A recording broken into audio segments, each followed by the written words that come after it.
जीवन को धन्य बनाए। बोलिए भागवत महापुराण की। तो इधर भक्तों, क्योंकि बताया जाता है ये जो हमारी पृथ्वी मैया है, पृथ्वी मैया सब कुछ सह सकती है। चाहे इनके ऊपर बिल्डिंग बनवाओ, चाहे नाली बनवाओ, चाहे कुछ भी करो, सब दुख सह सकती हैं, लेकिन एक भार वो सहन नहीं कर सकती। यानी पाप का भार जो है पृथ्वी मैया सहन नहीं कर पाती। तो ऐसे ही एक बार इस पृथ्वी पर इतना पाप बढ़ गया तो पृथ्वी मैया आज घबरा करके रसातल को चली गई। और जब रसातल में गई हैं तो जो श्री हरि नारायण है, उन्होंने मन में सोचा कि जब भक्त नहीं होंगे तो भगवान कहाँ होगा। श्री हरि नारायण ने अपनी धर्म पत्नी को आदेश दिया है। इनकी पत्नी का नाम है माया। माया ने जैसे ही प्रभु का आदेश पाया तो यहाँ पर बताया गया है कि पृथ्वी पर ब्रह्मा विष्णु महेश की उत्पत्ति हुई। और उसके बाद ब्रह्मा जी से स्वयंभू मनु, तो बहुत सुंदर भाव दिया गया है कि ब्रह्मा जी से स्वयंभू मनु इत्यादि पुत्र उत्पन्न हुए। और स्वयंभू मनु से उत्तान पाद धर्मज्ञशील संपन्न हुए।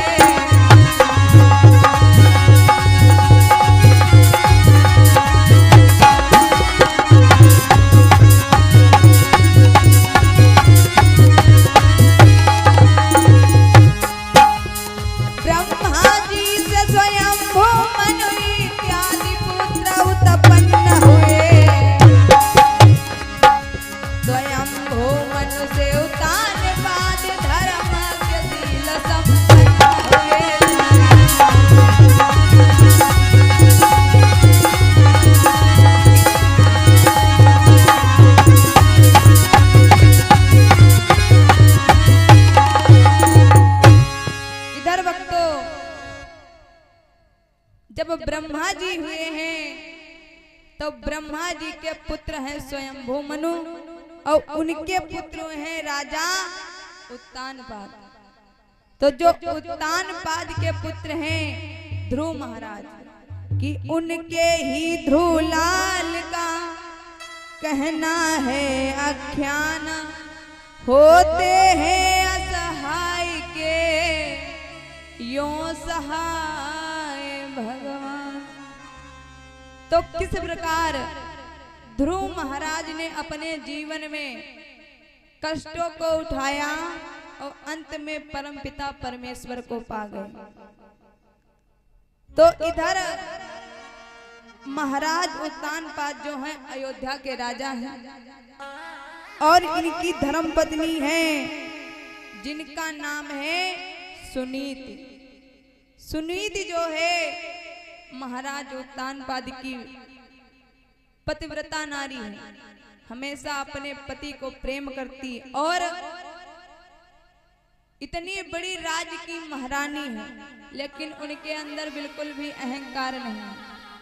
लेकिन भगवान की माया कुछ ऐसी बनी भक्तों कि राजा रानी के वहां किसी संतान ने जन्म नहीं लिया।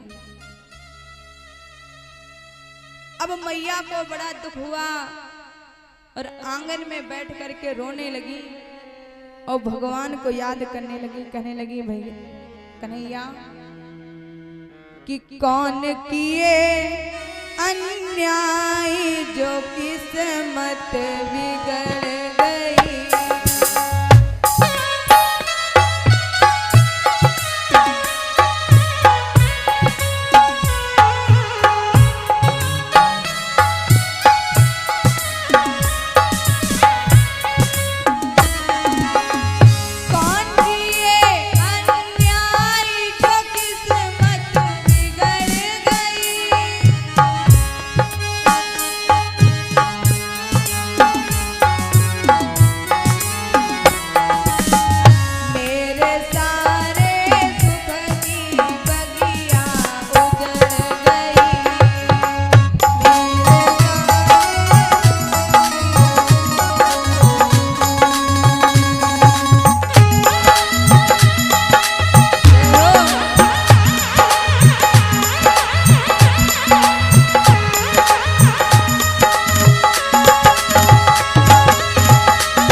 जो है आंगन में रो रही हैं, भगवान को याद कर रही हैं कि प्रभु हमने ऐसे कौन से पाप किए थे जो हमारे घर में संतान नहीं है। तब तक महाराज उतानपाद आ गए और रानी को रोता हुआ देखा तो कहने लगे हैं, रानी तुम्हारी आंखों में आंसू।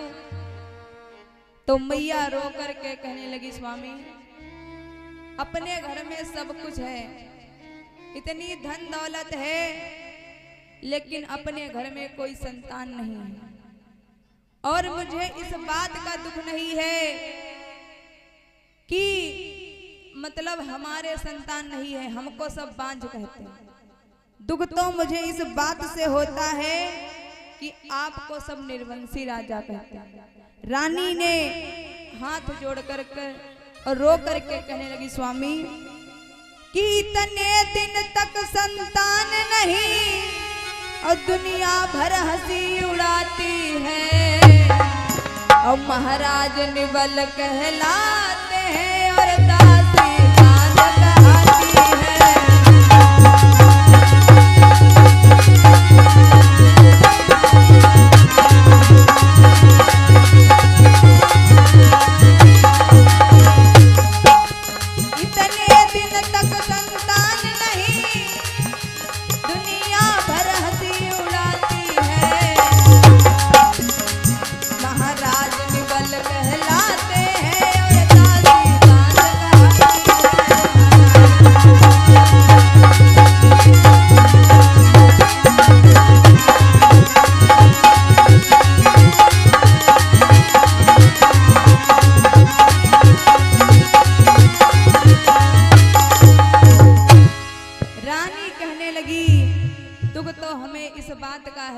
आपको सब निर्वंशी राजा कहते हैं।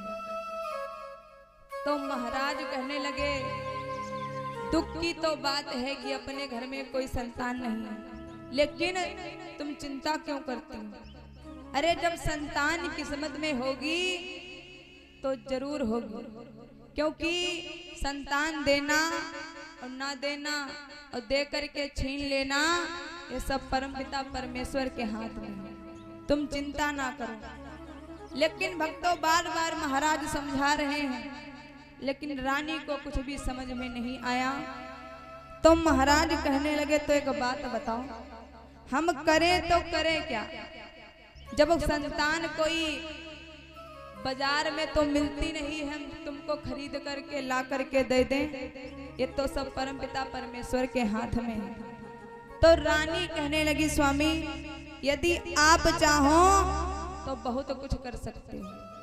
महाराज कहने लगे, हम क्या कर सकते हैं? रानी कहने लगी, आप हमारी बात मान जाओ, अपने घर में संतान हो जाएगी। महाराज कहने लगे, कौन सी बात मान जाए? रानी कहने लगी है, सुनो कि तुम ब्याह दूसरो कर लीजे भोले बालमा।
स्वामी आप दूसरा विवाह कर लो, और जब हमारी सौत आएगी हम उसको सौत नहीं मानेंगे। यानी जब हमारी बहन आएगी तो उसके द्वारा अपने घर में संतान हो जाएगी, तो आपको कोई निर्वंशी राजा नहीं कहेगा। अब भक्तों, जैसे ही महाराज ने सुना कि दूसरा विवाह कर लो, कहने लगे महारानी क्या दिमाग खराब हो गया है? अरे हर स्त्री यही सोचती है कि हमारे पति की कोई दूसरी नारी ना हो, क्योंकि वो सब कुछ बर्दाश्त कर सकती है। रुपया पैसा धन दौलत बिल्कुल भी ना हो, बिल्कुल कंगाल हो, लेकिन एक स्त्री ये कभी नहीं बर्दाश्त कर सकती कि उसके होते हुए कोई दूसरी नारी। और तुम यही बता रही हो कि दूसरा विवाह कर लो, शायद तुमको पता नहीं है कि है मौत बुरी लेकिन अच्छी, एक ही बार वो आती है।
से अच्छा तो मौत है, जो एक बार आती है और जीवन का उद्धार करके चली जाती है, जीवन के कष्टों से छुटकारा दे करके चली जाती है।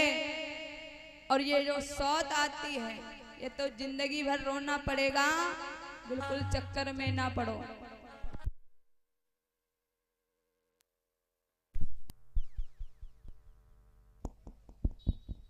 हेलो, बोलिए दुर्गा मैया की, बोलिए सच्चिदानंद भगवान की। अब भक्तों, महाराज जो हैं बार बार समझा रहे हैं कि दूसरी रानी के चक्कर में ना पड़ो। महारानी कहने लगी, स्वामी हम शपथ लेते हैं, यानी कसम खाते हैं कि जब हमारी बहन आएगी तो हम उससे बिल्कुल भी लड़ाई नहीं करेंगे, प्रेम से रहेंगे, दोनों बहनें एक साथ महल में रहेंगे।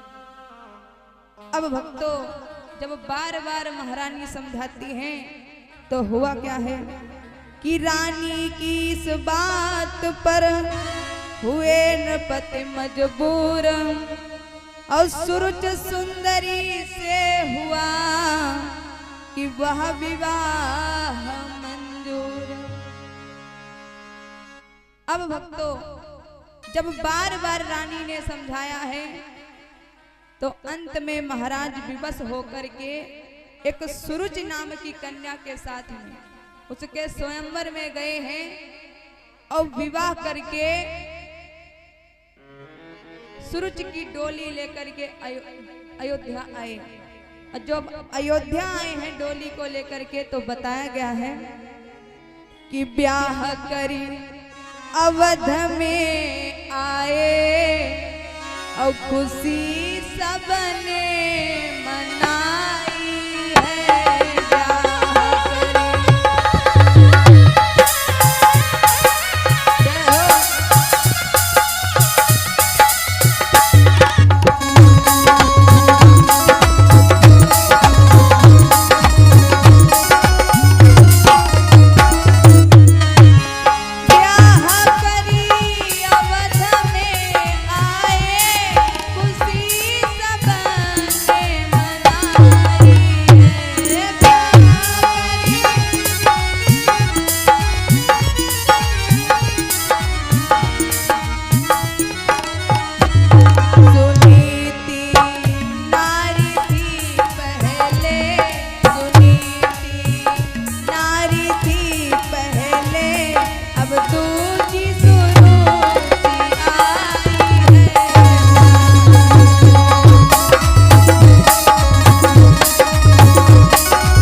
मैया सुरूज की डोली लेकर के अयोध्या पहुंचे। महल के बाहर डोली को खड़े यानी कहार ले जाकर के रख देते हैं। अब 2-3 दासियां भागती हुई गईं रानी सुनीत के पास। कहने लगे महारानी, महाराज जो हैं दूसरा विवाह करके लाए हैं। जैसे सुना कि दूसरा विवाह करके लाए हैं, बड़ा प्रसन्न हो गई। दासियों से कहने लगी, एक काम करो, आरती की थाली सजाओ और हमारी बहन को आदर के सहित महल में लेकर के आना। अब भक्तों, दासियों ने आरती की थाली सजाई और थाली सजा करके डोली के पास पहुंची। कहने लगी, महारानी बाहर आओ, हम आपकी आरती करेंगे। अब भक्तों, 2-3 बार दासियों ने कहा कि रानी बाहर आओ, हम आपकी आरती करेंगे, लेकिन सुरूज जो है डोली से बाहर नहीं निकली। अब दासियां आपस में बातें करने लगी, इनसे तो अच्छी भाई अंदर जो महल में यहाँ है वही कितनी अच्छी, हमारी हर बात मानती हैं। ये तो अब है आई और अब है इनके ऊपर इतना अहंकार है, हमारी बात ही नहीं सुनी। जैसे ही सुना, सुरूज ने सुना कि हमसे अच्छी एक अंदर है, एकदम से डोली से बाहर आ गए। दासियों, ये क्या बता रही हो? दूसरी, इसका मतलब है आपको पता नहीं, महाराज की पहली रानी है जिनका नाम है सुनीत। अब भक्तों, जैसे ही सुना सुरूज ने कि हमारे साथ तो धोखा हुआ है, जब राजा की पहली रानी थी तो उन्होंने हमारी जिंदगी क्यों बर्बाद की। महाराज से कहने लगी, महाराज आज क्रोध में आकर के महाराज उत्तानपाद से कहने लगी, सुनो राजन, कि जब एक तुम्हारे नारी थी तो मुझे व्यर्थ क्यों लाए हो, ये भोग करन को काफी थी, मैं भार झोंकी को लाए हो।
और इसी बीच में सरंजू लाल गौतम जी की तरफ से भगवान के चरणों में 111 मुद्राओं का दान हो रहा है। भगवान कन्हैया सभी मनोकामना पूर्ण करें। बोले बाबा हमेशा भंडार भरते रहें। बोलिए सच्चिदानंद भगवान की, बोलिए दुर्गा मैया की।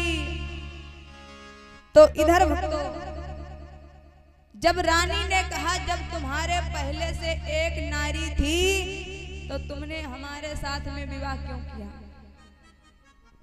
अब या तो एक काम करो, या तो उसको घर से बाहर निकालो या फिर जैसे हमारी डोली को लाए हो वैसे वापस कर दो। अब भक्तों, महाराज बिल्कुल चुपचाप खड़े हैं, कुछ नहीं बोल रहे।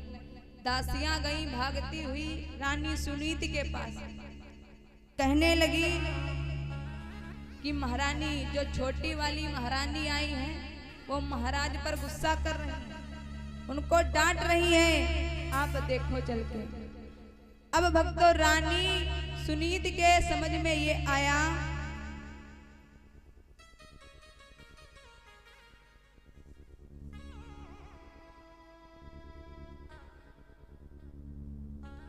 और इसी बीच में मुन्नी लाल प्रजापति दादाजी की तरफ से भगवान के चरणों में 21 मुद्राओं का दान हो रहा है। भगवान कन्हैया सभी मनोकामना पूर्ण करें, भोले बाबा हमेशा भंडार भरते रहें। बोलिए सच्चिदानंद भगवान की।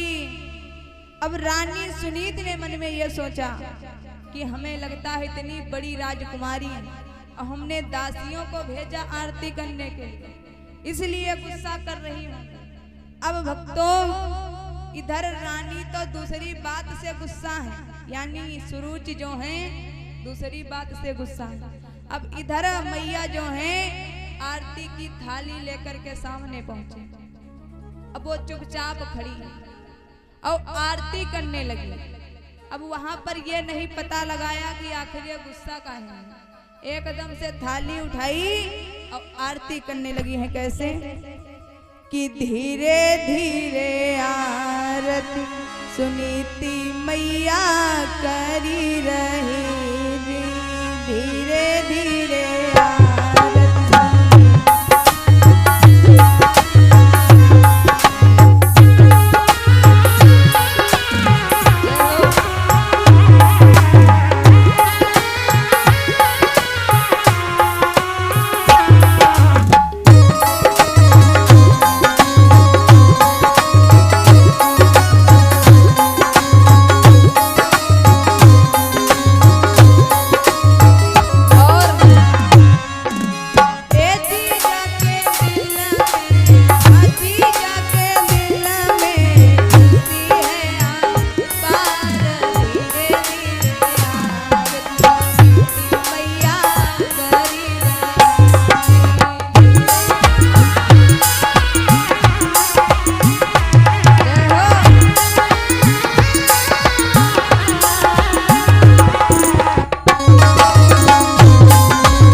सुनीति मैया जो हैं सूरज की आरती उतार रही हैं। अब सूरज तो उधर क्रोध में पहले से बैठी,